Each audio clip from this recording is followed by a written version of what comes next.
Hi, my name is David Whaley, and I'm the creator of The First Tree. I also voice a character named Joseph. So I just wanted to introduce you to this commentary mode, tell you that you can find interesting things about how I made this game by touching the speech bubbles you see in the world. So I hope you enjoy it.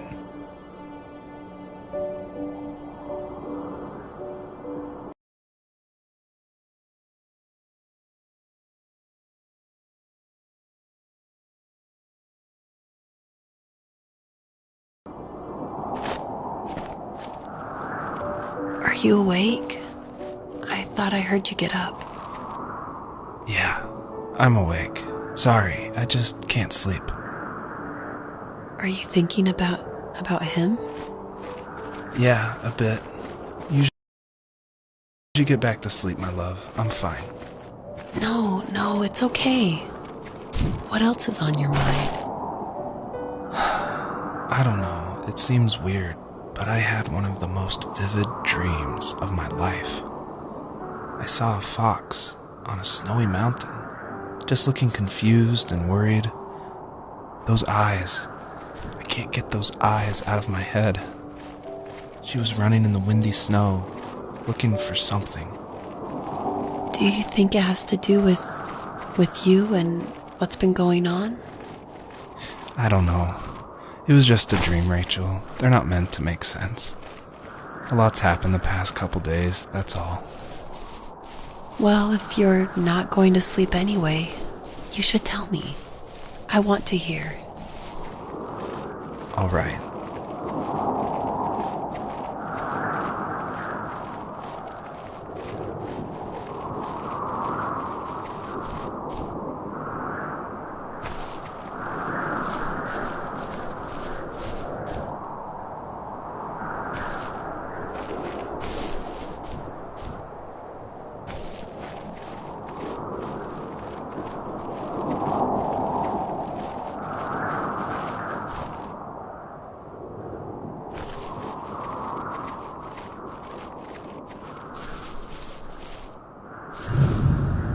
I'll try not to spoil too much since a lot of this game ties into the very last act, which is the epilogue, I call it. But you'll notice there's lots of items around, and that's kind of what the first tree is about, is like exploring this land and trying to figure out why they're there, what they were used for, and it's kind of explained that this is a dream for Joseph, but it's something different, and it's not supposed to be like your average dream. It's supposed to be something a little deeper. So pay attention to all the items that are around and try to figure out how they tie into the story.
So it's usually at this point where people say something like, "This is not the kind of game I was expecting." And that happened a lot at PAX West when I showed it. We'd have little kids play it, but then they see a dead fox cub, or a kit is technically the word, but cub sounds, I don't know, it sounds better. Like Wes Anderson uses it in Fantastic Mr. Fox, so I thought cub would be alright. But anyway, having this game, I wanted it to be more serious. This game's based on dealing with the death of my father, which was the hardest thing that's ever happened to me and my family. But I don't want to talk about it here, and I didn't want to talk about it with anybody really to this day still. It's very personal.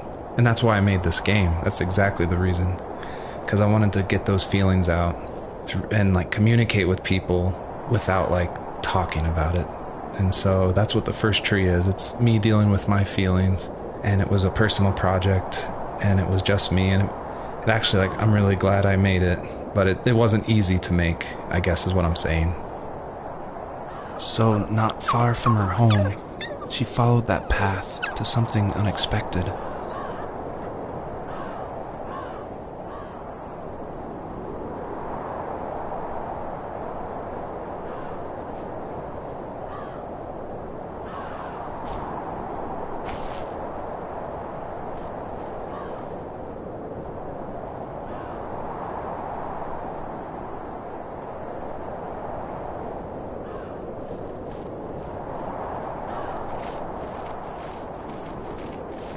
She couldn't stay, though. She had to find her other 2 children. So she took that path. She followed it towards something ancient. Something with answers.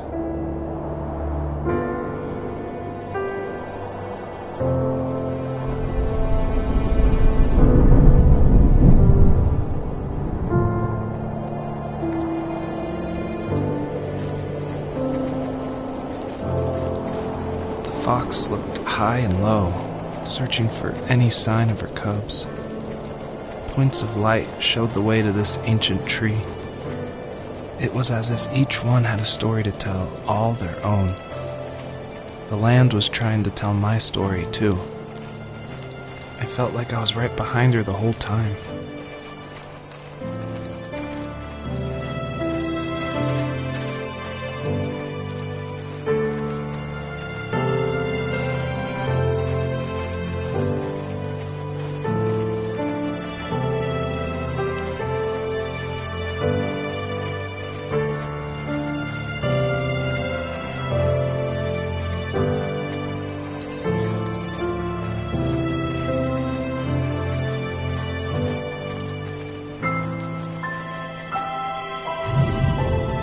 The bunnies were added because my wife, Elise, who also voices Rachel in the game, who's also helped a ton to make the game, as we were playing, she just said the world felt kind of empty and not alive enough.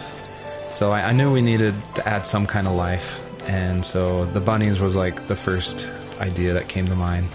And like most of the game, I used like publicly available assets to speed up production because I was working full-time along with making this game, and we just had our first baby, a little girl named Evelyn. So I was messing with this asset called Herd Sim, and at one point, like the generation script that creates variations of the sizes of the bunny.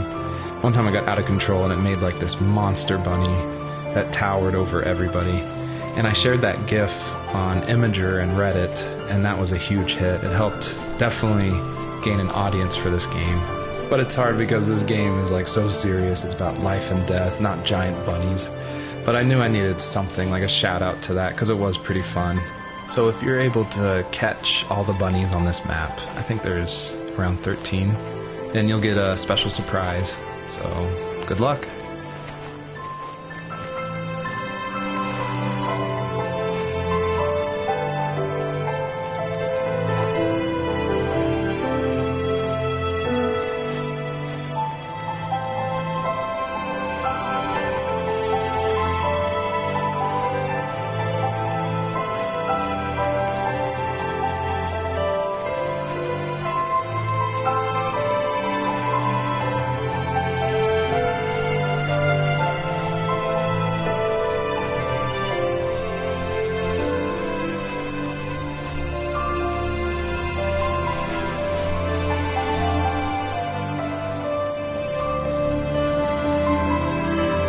As a kid, did you ever do show and tell in your class? Yeah, I think I only did it once, when I was in the 4th grade. You know how my life was around then. I wanted to show my class what helped pass the time and distracted me, so I brought a dozen paper cranes I had made. I think I told everyone how badly I wanted to be a bird and fly, embarrassingly enough. Don't be embarrassed. Every kid wants to fly. For me, it was another toy from my dad, a wooden boat. I remember guarding it so carefully in my hands as I walked into class. When I sat down, the group of boys immediately made fun of it. They asked which trash can I found it in, or why an ugly log was my favorite toy. When I got up, I didn't even want to tell them my dad had carved it. I said it was a joke gift my friend had given me. Kids can be so cruel.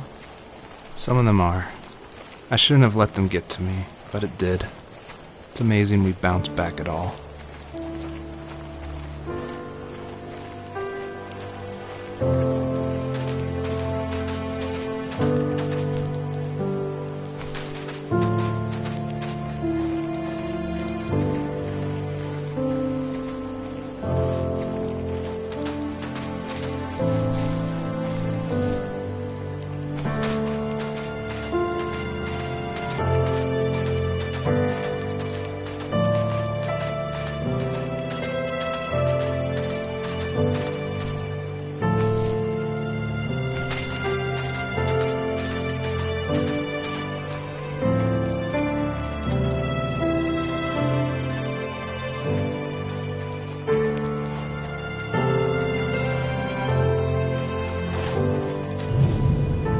I feel like one of the best ways to make an exploration game feel worth it, or to reward the player, is to have as many secrets as possible.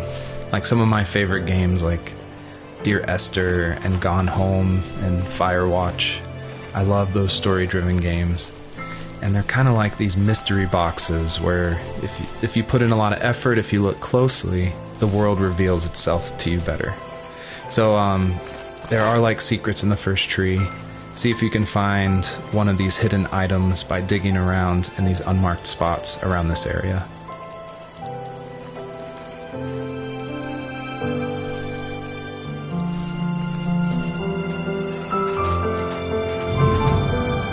I feel like one of the best ways to make an exploration game feel worth it, or to reward the player, is to have as many secrets as possible. Like some of my favorite games like Dear Esther and Gone Home and Firewatch. I love those story-driven games. And they're kind of like these mystery boxes where if you put in a lot of effort, if you look closely, the world reveals itself to you better. So there are like secrets in the first tree. See if you can find one of these hidden items by digging around in these unmarked spots around this area.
Dad did for a living? Wasn't he like a lumberjack?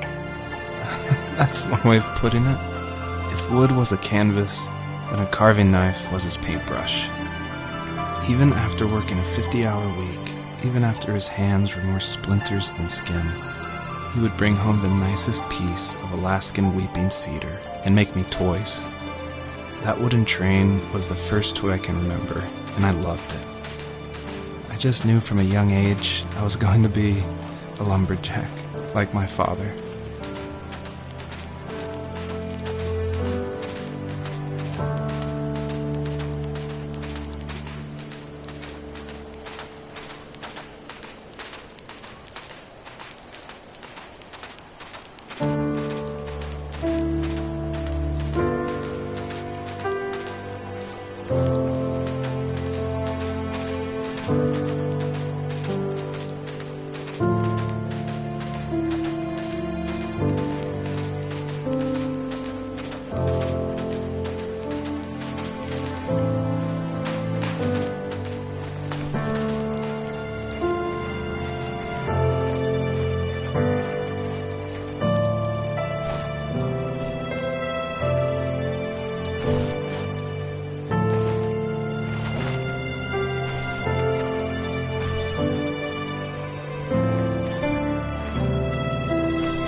Usually those kids would leave me alone, but somehow they could tell I was different. They made fun of how far away I lived and called my dad a sourdough. I was a blabbermouth as a kid, telling my dad stories I made up for hours. But after that show and tell, I didn't tell him much anymore. He didn't know exactly what was wrong, but his best guess was that the toys he carved weren't cool enough. He carved me a tank and tried to tell me what it was like to be in a real tank as a serviceman. I didn't know your dad was in the military. Yeah, in the army. The sad thing is that I'd pretty much forgotten until just now. There's so much I still don't know about him. I'm sorry. He knows how much you love him. You're going to see him again soon and have some closure, I'm sure.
A lot of people have gotten confused why Joseph's father is called a sourdough, and it's not stated outright at the beginning of the game, but Joseph and his dad, they grew up in Alaska.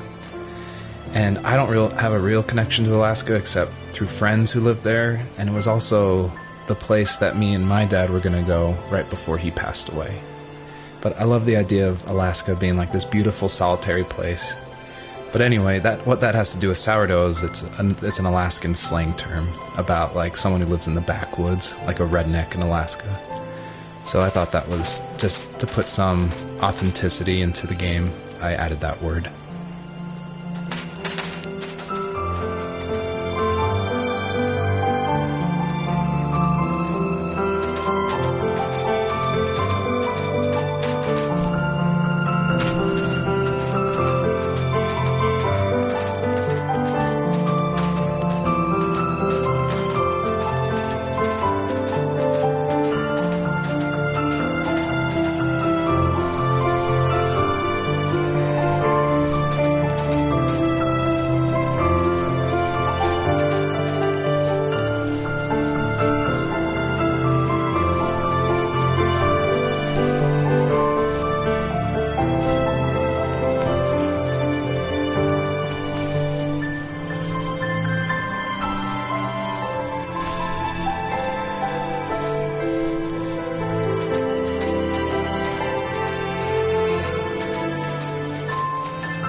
I feel like one of the main reasons people play small indie games is because they are so personal and intimate. So I tried to put myself into this game as much as possible. So almost all the vignettes or little stories you hear in this game, they come from my childhood, where I grew up in the middle of nowhere in Central Virginia in the United States. So yeah, that's probably why I love games like this so much, where you explore this open, wide environment and just find interesting things, because that's exactly what I did as a kid.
ask myself, why talk to anybody anyway? Why bother when I'm happy by myself? I started drawing a lot, mostly animals I saw in the woods by my home. I then imagined designing my own hideouts with things like TVs and pantries full of chips and cookies. I think that idea of leaving home and drawing blueprints started my career. I found a lot of solace in that. I'm not surprised, but I did the same thing, you know? There's something special about having a place to call your own. And now look at us. Well, if you count renting in an overpriced city. It's as close as we can get for now.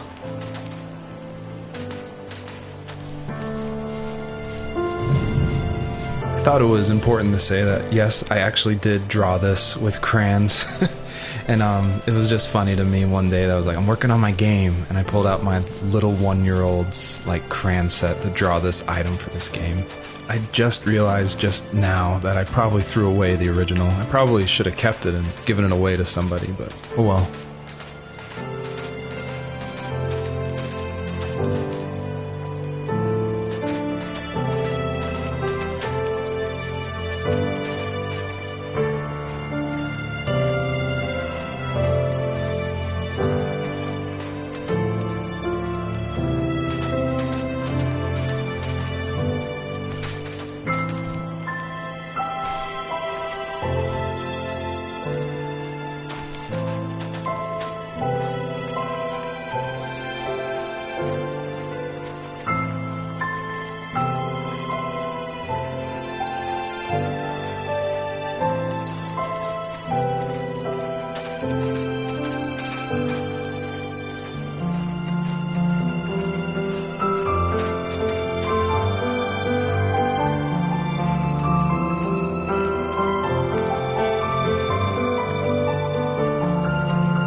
My teenage years were full of sketching, angst, and trouble. I wasn't popular or unpopular. Maybe just forgettable. I guess that gave me a sense of freedom, so I hung out with crazy kids, doing crazy things, even though I mostly just watched the chaos ensue. We did it all. Put fireworks in mailboxes, hide roadkill in people's garages, break windows of the barber shop in Anchorage. My dad was furious, but he was so busy working he couldn't do much to stop me from going out. I think being an adult means there's no one to stop you making hard decisions.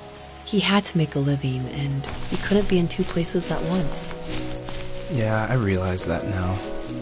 But at the time, I was sure he was more interested in growing his business than what was going on with me. This is the level that I showed at PAX West, which was a crazy dream come true that this hobby project was being shown next to all these amazing indie games. So I decided to show this level because it's smaller, there's like some jumping puzzles, and I thought it was a good entry into the game. But the one thing I can't seem to forget is right before we opened to the public, there was an indie dev superstar. Like, you've definitely heard of his games. And I was like terrified. He wanted to try it out. So I said, of course, like, please give me your feedback. And he was super nice, super talented, of course. But this embarrassing bug happened, which I'd never seen before in my life, where when he dug the item up, he jumped right after, and it created the dust cloud to permanently be on the rest of the level. It wouldn't turn off. So it looked like this fart cloud following the fox as it just kept running with this beautiful music and serious voiceover. And it was horrible. I think about that every time I look at this level. But, you know, I was able to fix it, so I'm glad someone could at least find that bug.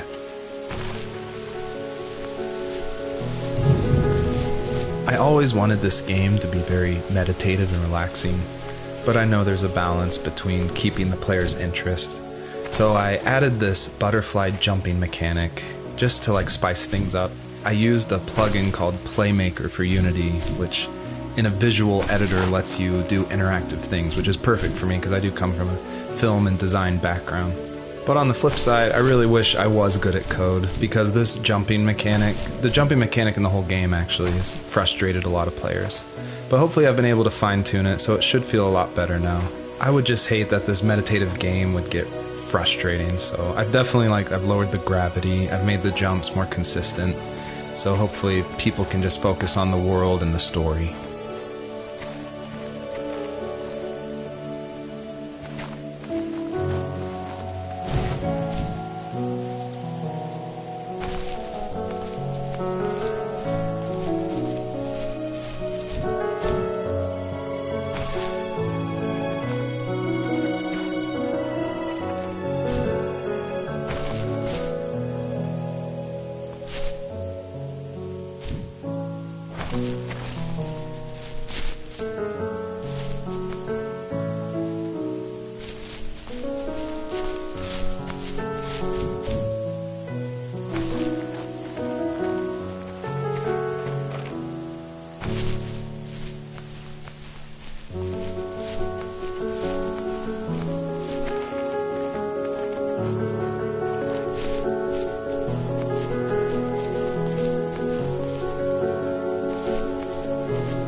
He was working another late night, and my friends were over, saying how bored they were and how they had come all the way out to my house for nothing.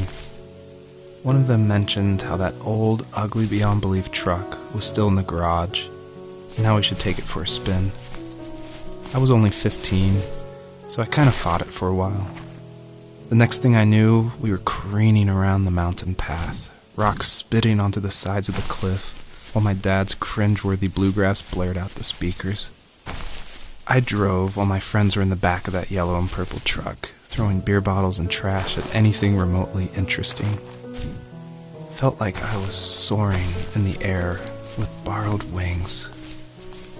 But all good things have endings. A cop outside of Eagle River pulled us over after he saw us in a bottle rocket into someone's yard. What followed was a long night of talking to disappointed adults and feeling smaller than ever.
notice there's a little pond here, and believe it or not, I tried everything I could to get swimming working in this game, and I just could not do it, unfortunately. And so all the water in this game you can just stand in, which is, it still like bums me out, but the systems were not working, it was buggy. So I just had to throw it out, which, you know, I think it's okay. Like, I wish it was there, but again, the focus of this game is on the story.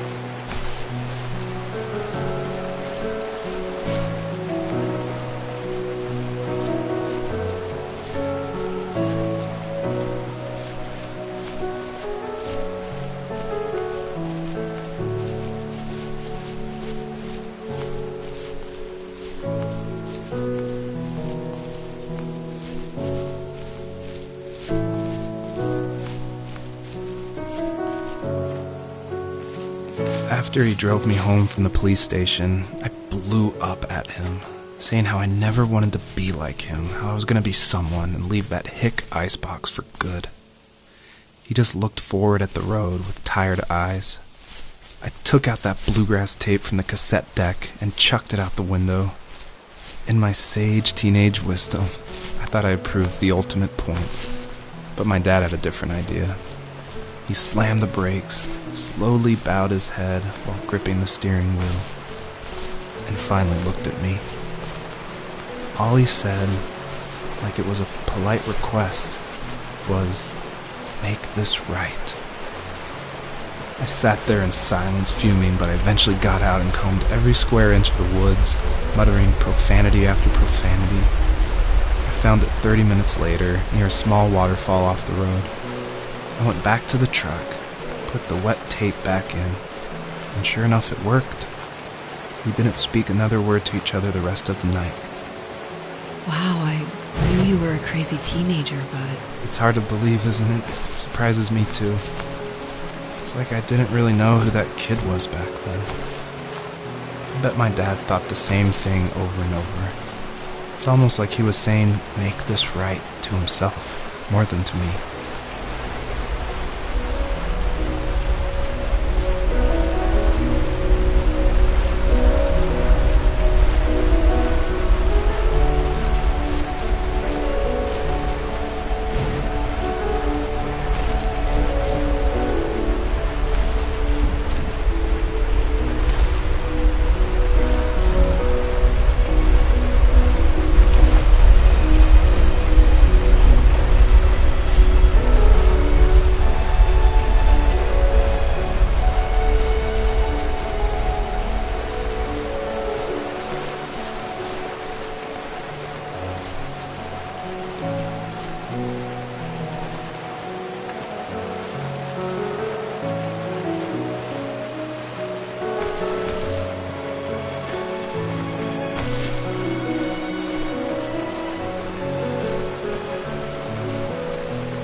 My biggest hope for the players that are playing is that they realize how similar these two parallel stories are, of this fox looking for her missing cubs, and also of this son reconnecting with his father.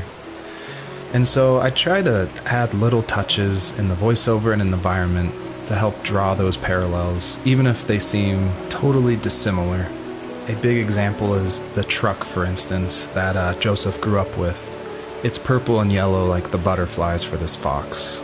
So I tried to add as many touches like that throughout the story as possible.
My friends would laugh about that night and talk about how crazy it was, and I laughed along, pretending it didn't bother me.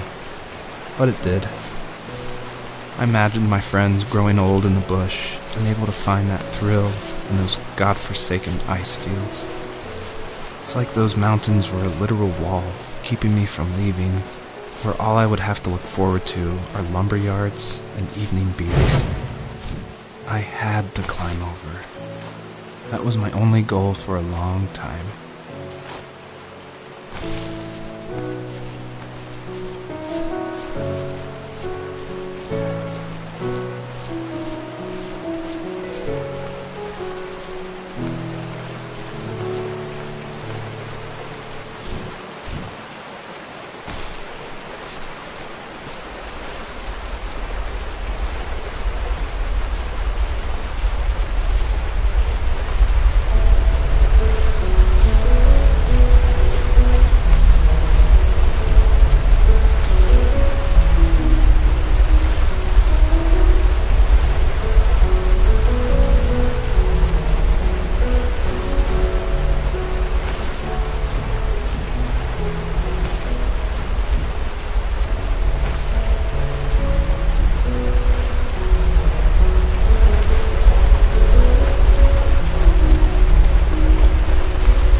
there was some way I could take my love of drawing and turn it into a way of escape, nothing would make me happier. I wanted to create instead of tearing trees down. I wanted to move to the lower 48, not because I hated it there in Alaska, but I hated the idea of it. It's like all of that spite inside me had created this monster which followed me around my whole teenage years. I put so much energy into doing what others didn't expect of me. Why did I do that? There's one fact you're forgetting, though. If you didn't have that fire in you, we probably would have never met. You're absolutely right. Maybe the destination is all that matters in the end. But then why am I awake? Why am I seeing this fox go on her journey? And why can't I stop thinking about my dad?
I did want to do something a little different with this level. I wanted it to be more open world feel, and that there was something blocking your progress, so it did encourage people to look closely and see how to unlock this blocked way.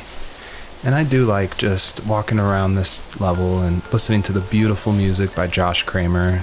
His work really sets the mood for the whole game.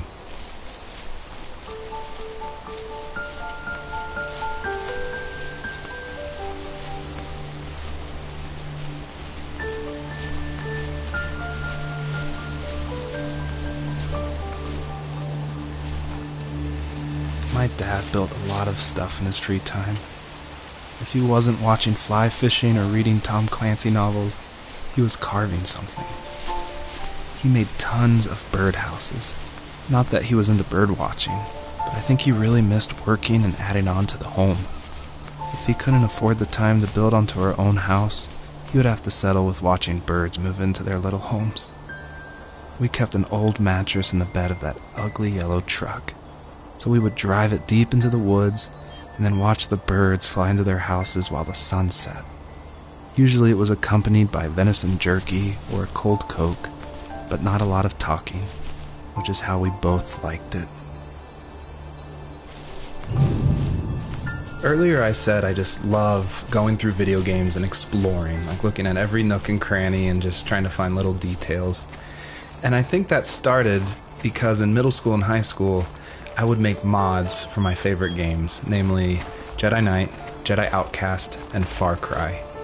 And I loved like this huge world of mod makers who would make these levels and it'd be like the most random creative things, and I would just love exploring, usually multiplayer levels by myself. So even though I went to college for film, before that, like before high school, I was making video games and mods, and it was my favorite thing in the world. I made a ton of different levels. I made an abandoned space hotel with a dance floor and cafeteria. I made a haunted campground with cabins and tents.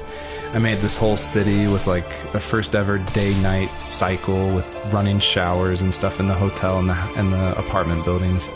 And I just loved making those mods, and I think that carries over to my game, The First Tree, and also the one before that, Home is Where One Starts, which is it's exploration. You're just looking around and appreciating the details.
We were happiest underneath the evergreens.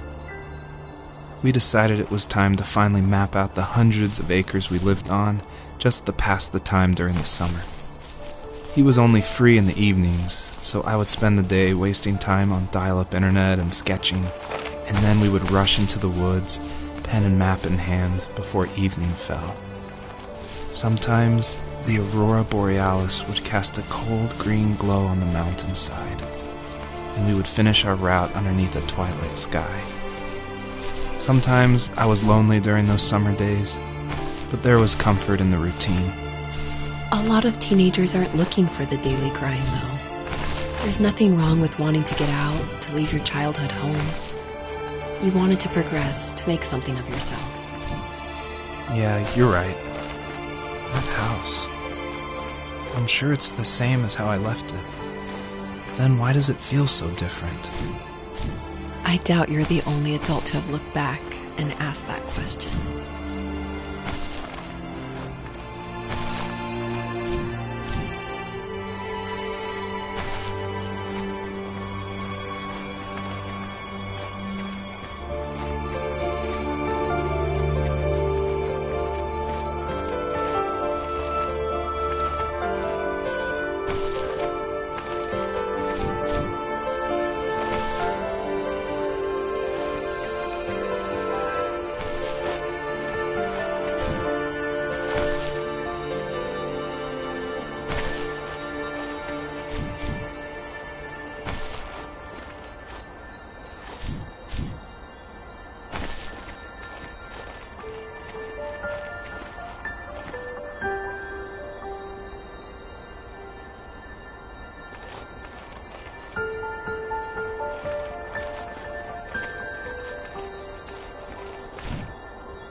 Almost all stories follow the same kind of structure, and it starts with an inciting event, and then there's rising action, and then there's a climax, and then there's falling action. And it's actually really difficult to make an interesting story where you only hear these two people talking, and it's spoken through a dream that's already happened, And the most of the action is about this animal that isn't directly related to this couple at all. So I don't know what I was thinking, but my hope was that it would create some interesting things and connections that I didn't see before. And that was kind of the whole exercise of making the first tree.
On our property, there were old abandoned pieces of a shed and car long left unused.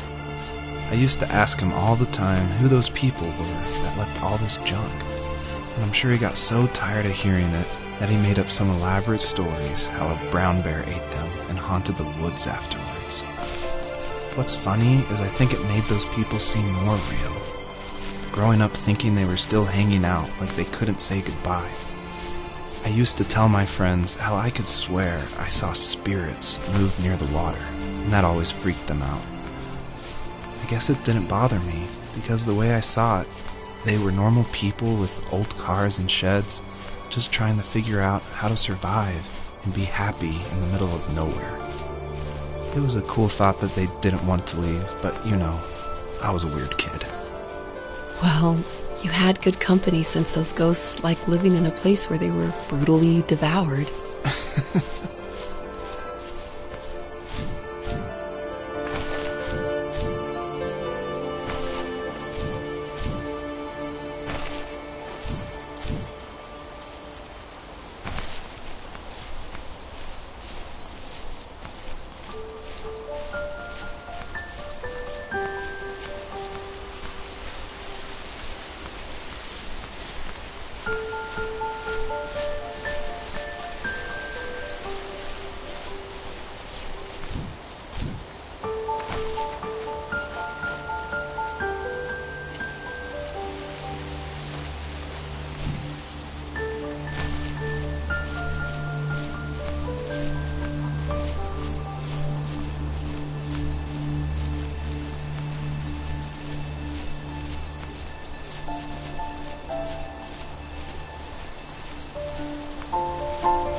I don't think the first tree could work at all without the music by Josh Kramer.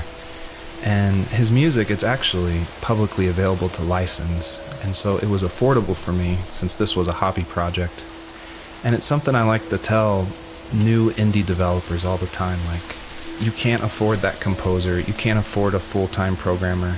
You need to cut corners and finish your game, and the way to do that is to use these amazing publicly available assets that anyone can purchase and license.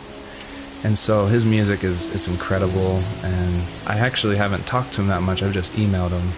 But his music was nominated for Most Emotional Music at the Emotional Game Awards in France, and he's just a really nice guy. And I think there's so much amazing content out there that if you're thinking of making a game, like, look around and see what you can make work on a tight budget, because it worked really well for the first tree.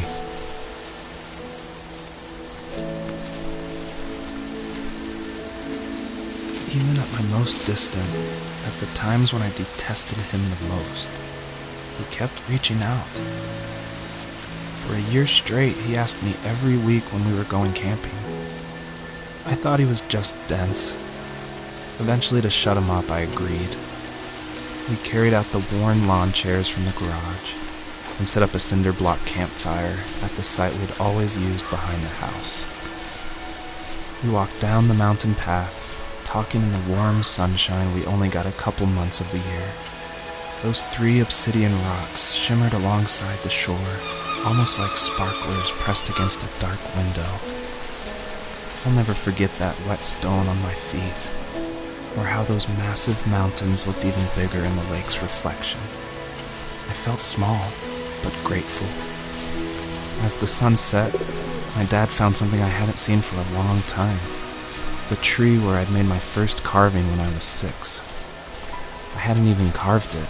My dad had helped me, but I still called it my tree. Something about seeing my name there made me open up, and we talked about everything that night in that old camouflage tent. I told him how much I loved sketching and design, and how it would be a dream to study architecture in Seattle. I told him how I didn't get along with my friends much anymore, but that I didn't mind being alone.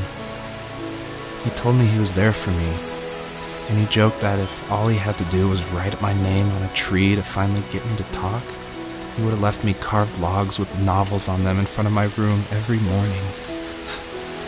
I don't know why it took me that long to realize it, but it was then I knew how much he had sacrificed for me.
perpetrator stood nearby, unfazed, like nothing was wrong. My dad is dead, and he's never coming back, Rachel. I can tell you these stories, but I can never reminisce with him again. He can never hold a grandchild that we'll probably never be able to have. I can never talk to him again, and I'll never be able to say I'm sorry for everything.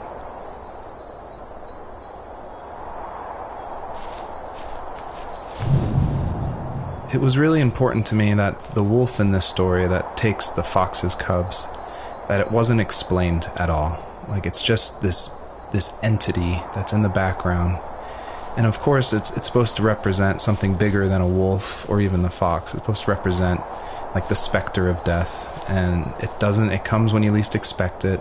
There's no justification. He's just there, always watching.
I need to go to bed.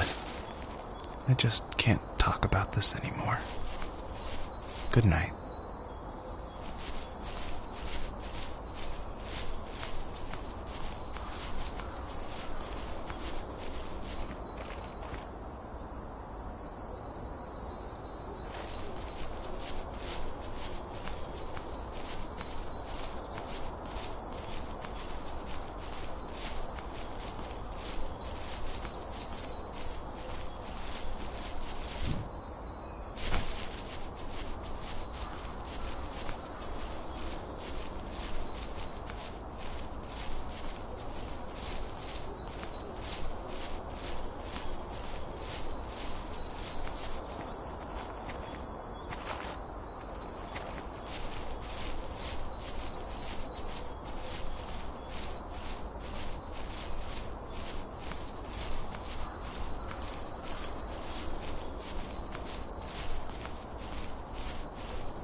Joseph, you can't go to sleep feeling like this.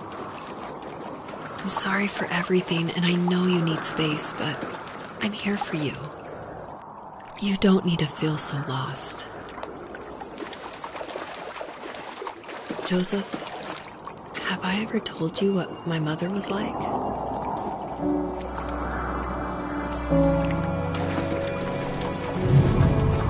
Hello, my name is Elise Whaley, and I was the voice actress for Rachel. I'm also David's wife, so that was convenient for working together.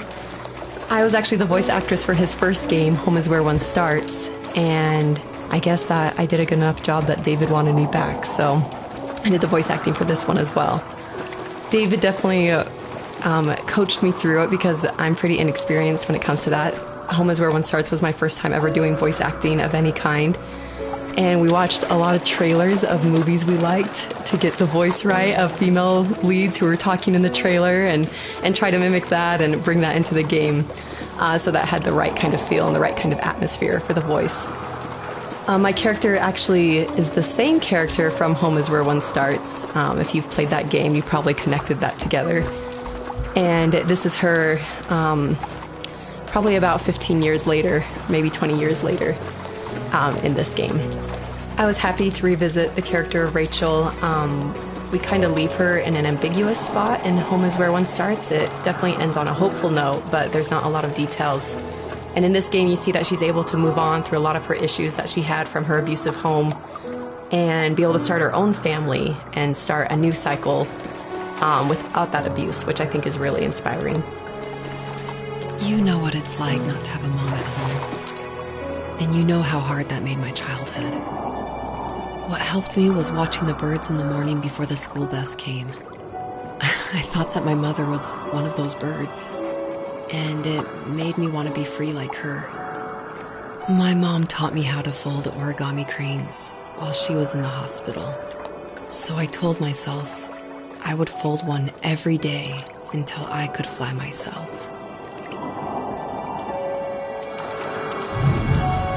So it's always interesting working with your spouse because, especially on a creative project, because they want your feedback, but it's something that's also dear to their heart, and they're dear to your heart, and you definitely don't want to hurt their feelings. So I was a little nervous when David asked me, he had finally finished writing the script, and he asked me to go over it and see what I thought. And I had minored in English. I majored in art, but I minored in English, so felt like I had a little bit of experience, but I was definitely like a little scared because you don't want to be too harsh, but you also want to be honest. And it was the biggest relief when I read the script, and I was like, oh, good. My husband's a good writer. I don't have to change that much about this, just a few like grammatical things.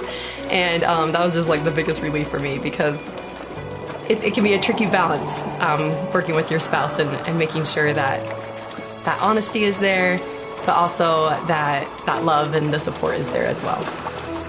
I think we both have always loved animals. And for me, that love started with a dog. Sometimes this Rottweiler would come up to our property line and wait at the fence for me, but only once in a while. I was sure to check every day immediately after school, and it usually ended in disappointment. I would even steal money from my passed-out dad just so I could buy these off-brand dog biscuits. Even when she did stop by, she never went beyond the fence. Why was she so scared? I think my dad was the opposite of your dad in almost every way. Except he was in the military as well. He coped with alcohol of every kind. The trailer started falling apart, he got angry, and I withdrew. More and more I became the weird, quiet kid who made lots of origami birds and carried dog biscuits around. I think we were pretty similar when it came to being the weird kids. And that same sincerity in college was one of the reasons I was so drawn to you.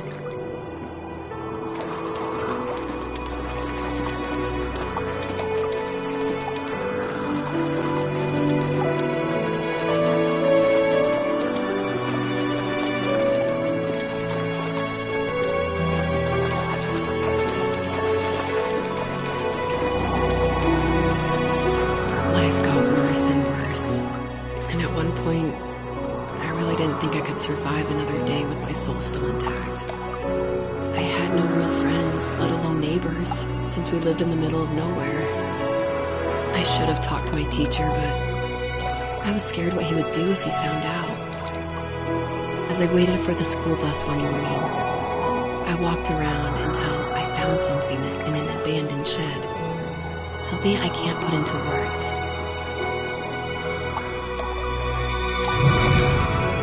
So we're talking about home is where one starts a lot. So if you haven't played that game, maybe this doesn't make as much sense, or maybe this is a little plug that you should go play it. But in that game, it actually features one of my artworks. I work as an artist and paper cutting, actually. And David used one of my artworks as a graffitied stencil in Home is Where One Starts that's against the wall of this shack.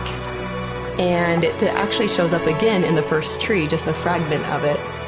The first tree, the title actually comes from one of my artworks that I made back in 2015, I want to say. And I made this artwork while I was pregnant with our first child. And it had a lot of meaning for me, and David actually helped me come up with the title. And he asked, because I was really struggling, I was like, I have no idea what to call this, and I always go to David for title ideas and to bounce ideas off of him, and that's like the only way I can ever come up with a title is by talking with him. So we were talking back and forth and looking at this artwork, and he said, well, what kind of like movies or shows were you watching while you're making the artwork? Because my work's pretty tedious, so sometimes I'll watch a show or do some Netflix binging while I'm creating it. And I was like, oh, I actually watched Tree of Life a ton. And then we're like, Tree of Life. And we started thinking more about that, and then arrived at the first tree. So it started off as one of my artworks and then became a part of David's art, which I think is really cool that we were able to share that title.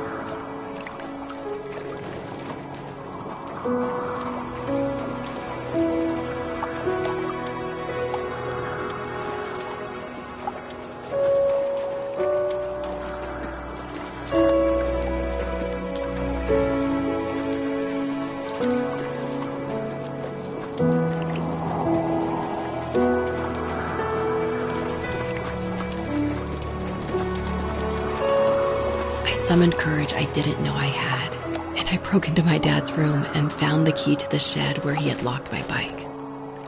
I'll never forget that feeling of the wind rushing by my ears as the sun rose over fields of wheat. I was flying for the first time. I biked as far as my legs could take me until I found a house that felt friendly and that felt like home. Those strangers helped me in so many ways. And if it wasn't for them, I wouldn't have found my foster family. And if it wasn't for my parents, I wouldn't have met you.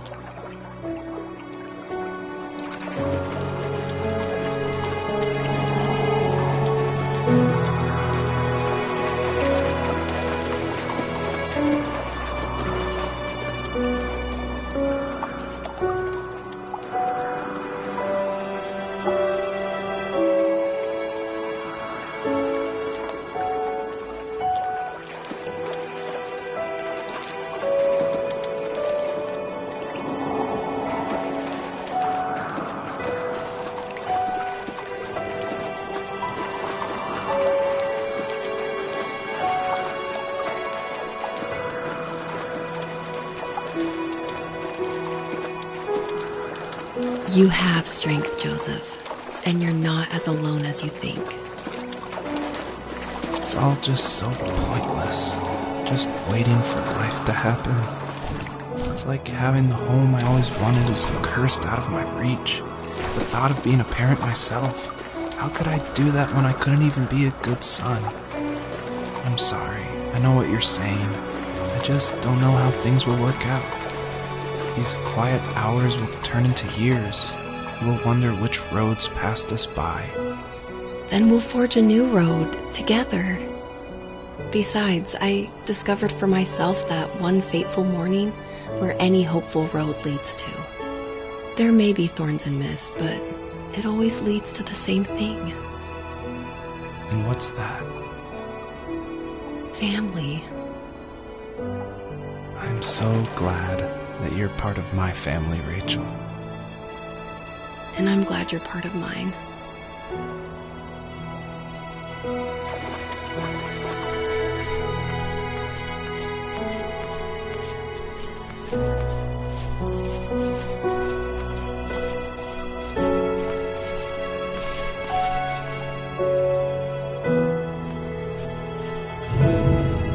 A question I get a lot is why a fox? And it ties into just how important family is for me. And Fox is actually a family name from my wife's side, from Elise. And she always heard about the legacy of the Fox family. And because of that, growing up, it was her favorite animal. She even made these 2 wooden foxes for our wedding cake toppers. So I thought it would be cool to have that animal in the game while these 2 people are having this conversation in the middle of the night.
The fox knew her last cub would be waiting for her at the first tree. She was almost there. The rain cascaded onto the jade valley where the entrance to the tree was. Life was protected there, because that's where life began. It was now only a mother and a daughter left. Items from my life still dotted the ground as she moved closer to her destination and destiny.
Usually what catches people's attention of the first tree is the visuals, of course.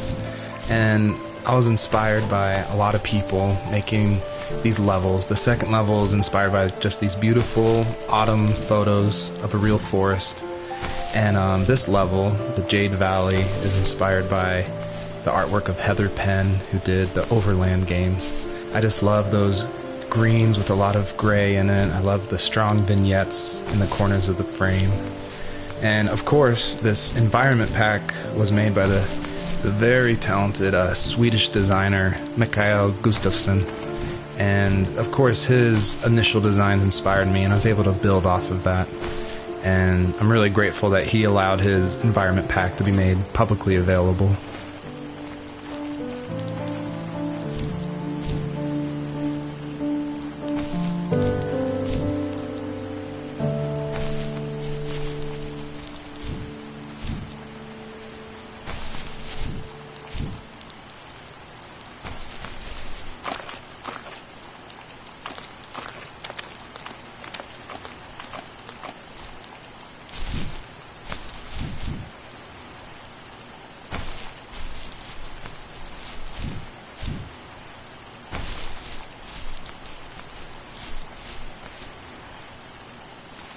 At the end of high school, I felt something I hadn't felt in a long time. Drive. I looked into the best architecture schools on the West Coast, then got a dose of reality when looking at other students' portfolios and the high cost of tuition. I still wanted to be something, to be the next Alvaro Siza, and to make those thousands of sketches worth something in my grand history. But now even an internship sounds impossible. Siza helped me understand how essential emotion is in architecture, and he also said light is the real composer of space. I like to think these glints of light, like not finding a job or even a strange dream about a fox, are something I should be thankful for, even if the illuminated space is something I'm less than comfortable with.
My dad was super supportive with my college plans, to a point.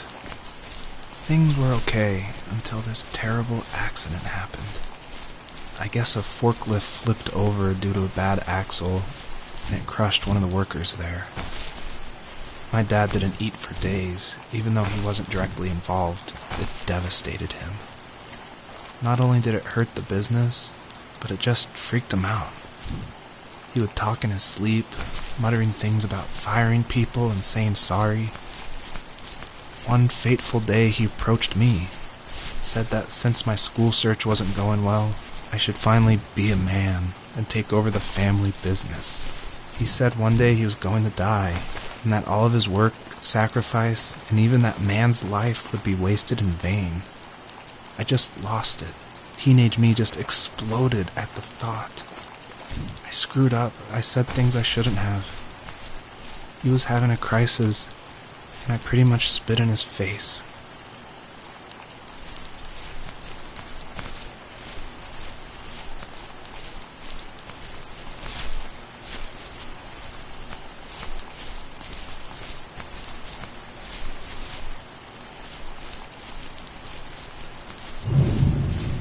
By now, you've probably caught on to some of the themes I love to explore in these stories.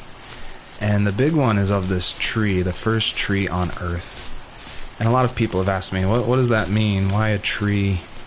And basically, it boils down to this delicate balance between nature and its relationship with life and death. And I love these stories where they put like these microscopic relationships, like something of like a father and a son, and juxtapose it next to this epic story of like the creation of the universe and the first tree on Earth, and how they can be equally as important, because in my mind, like, my family is as important as like the creation of the Earth.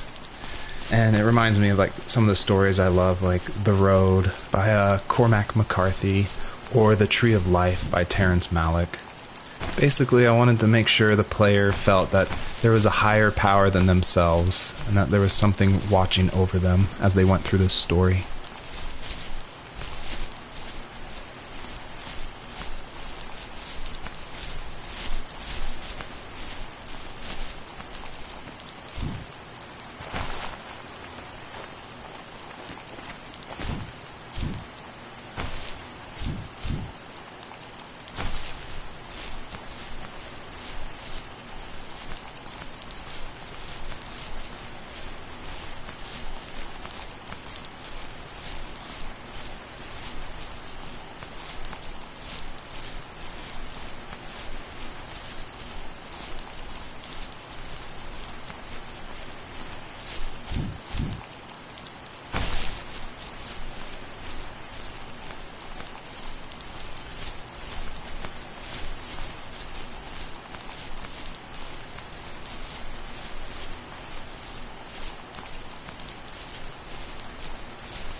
Was that the last time you talked to him? No, I called on holidays, and he would call on my birthday. I guess we acted like nothing ever happened, which was stupid. Didn't want to ask about his lumberyard, and I'm sure he didn't want to ask about my job search. I never went back and visited. I think the last conversation we had was about what movies we had seen, and what exactly a best boy is in the credits. I thought he would be here so much longer.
In the distance, the first tree illuminated the wasteland. She couldn't go home anymore. She did the only thing she was capable of. Moving forward. My dad died alone in the middle of the wilderness. I should have been talking to him more. I should have done a lot of things differently. If the first tree on earth brought life with it, if it taught the birds to sing and fly and showed saplings how to grow, what could it do for us?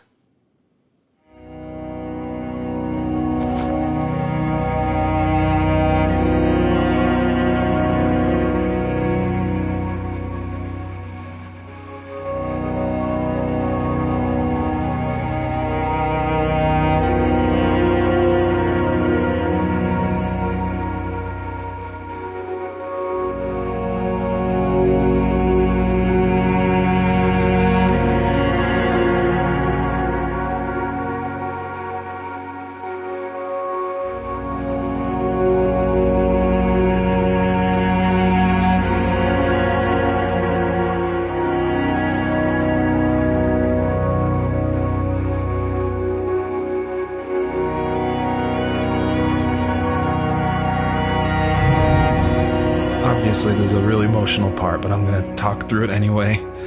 A lot of people correctly identify that Journey was like a huge inspiration for the first tree. And this part, it is like a callback to that part where you're climbing up the mountain with your friend you don't know, and it just gets snowier and snowier, and you just keep going, and then eventually you collapse. And that part, that made a huge impact on me. And I don't even own a PlayStation 3 or 4. I rented a PlayStation from like a rent-a-center right after completing Home is Where One Starts, just because I'd heard so much about it.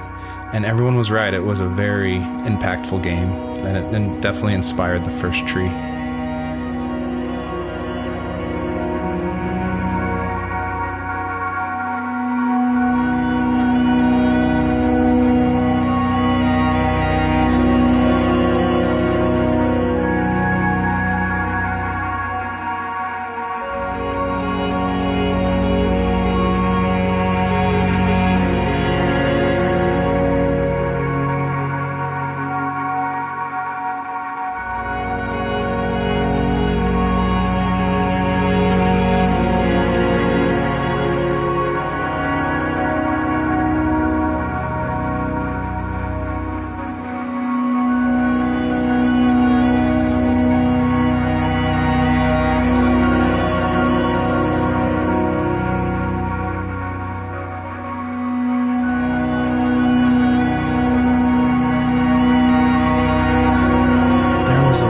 Received yesterday from a name I didn't recognize, with a quote I can't stop thinking about. Death is not the opposite of life, but a part of it. More and more, I'm realizing one important truth. Each of us have our own journey to the first tree, but sometimes I'm not sure I'm ready to take that first step. You already have my love.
guess her journey was over.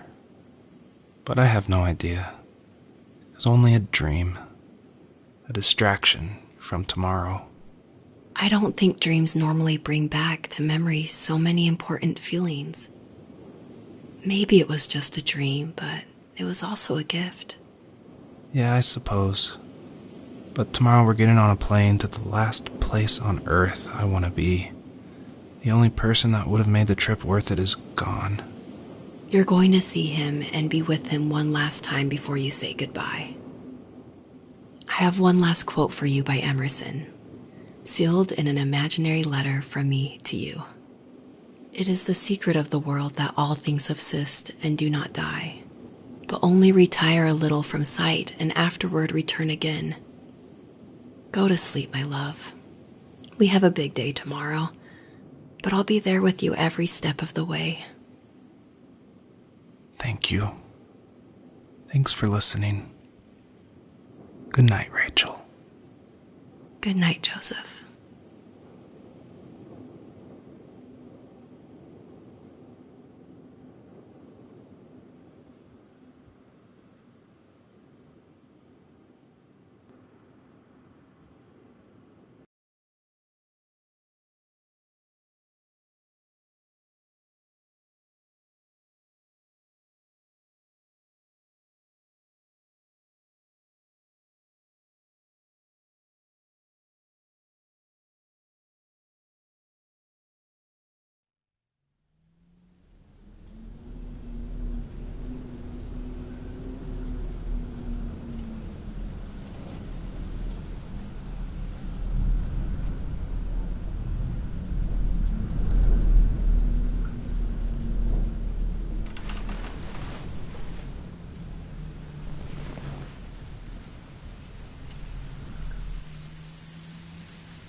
You're probably thinking, what is going on? And that was definitely my intention for this epilogue part of the first tree. This is my favorite part. This is the part I'm most proud of. And it definitely, it's supposed to evoke this, what is going on? Where am I? I was not expecting this. When I was marketing and blogging about making the game, I never showed anyone this part. I never told anyone. I never shared screenshots. I wanted it to be a complete surprise. And I also wanted it to feel a little creepy because it's totally inspired by where you wake up in the middle of the night and you can just hear the sounds of the wind outside the house and you can't sleep. So you walk around in this twilight stupor. And I would say the whole first part of this game where you play as the fox, its whole purpose is to set up for this conclusion. So yeah, I would encourage you to look around and see how many things you recognize from the earlier part of the game.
tried hard to foreshadow this epilogue just because I wanted it to be a surprise, but I didn't want it to feel too out of place that it would be humorous. And so Joseph, earlier in the game, he would say things like, "I felt like I was right behind the fox the whole time." In my mind, the camera perspective acts as a metaphor for who the player is, what they're seeing, if the camera represents Joseph, or just like that video game trope of having the camera follow you. I guess the big question I wanted the player to ask themselves, is this a dream as well? And if so, does that even matter?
hell?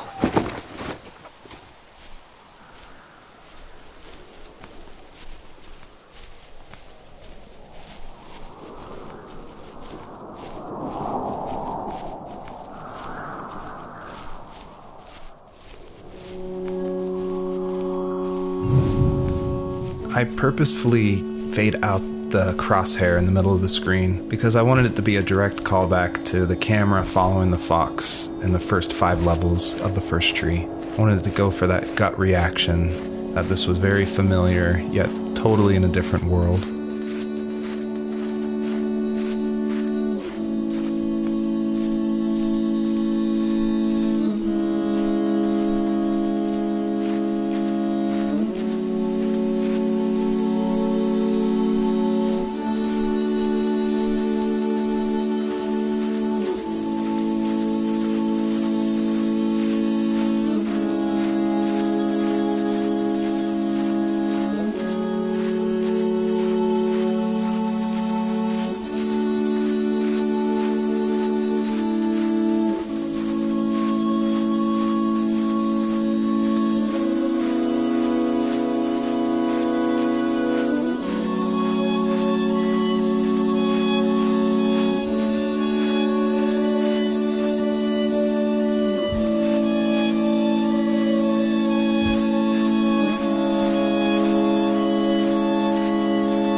Thank you for making it to the end of my game, and I hope you enjoy the personalized message that is featured on the trunk of this tree.